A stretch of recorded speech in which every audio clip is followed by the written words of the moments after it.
जय भीम भाऊकी. सकाळी उठलो तर आईचा आणि बायकोचा उत्तप्प्याचा प्लॅन चालू होता. मग काय, मी पण एक प्लेट घेतली आणि खायला बसलो. खाऊन झालंच होतं तेवढ्यात आईने चिकन आणायला सांगितलं. मग गाडी काढली आणि चिकन घ्यायला निघालो. चिकन घेतलं, मग सोबत दही पण घेतली आणि घराकडे परत निघालो. बेल वाजवली होती, पण घराचा दरवाजा ओपनच होता वाटतं. आतमध्ये गेलो. चिकन ठेवून परत झोपायचा मूड होता, पण आठवलं की केस कलर करायचे आहेत. हो, पांढरे झालेत केस थोडी, तर ते कलर केली. संध्याकाळी मूवी बघता बघता चहा आणि नाश्ता केला.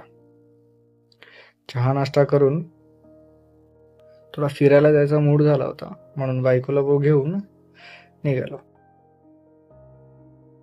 बायको बोलली पाणीपुरी खाऊया. पाणीपुरी घेतली आणि छत्रपती शिवाजी महाराजांच्या स्मारकाकडे गेलो. तिथे थोडासा गप्पा गोष्टी केल्या आणि बस, आजचा दिवस हा माझा असाच गेला. उद्या भेटूया परत एका नवीन मिनी ब्लॉगमध्ये. थँक्यू.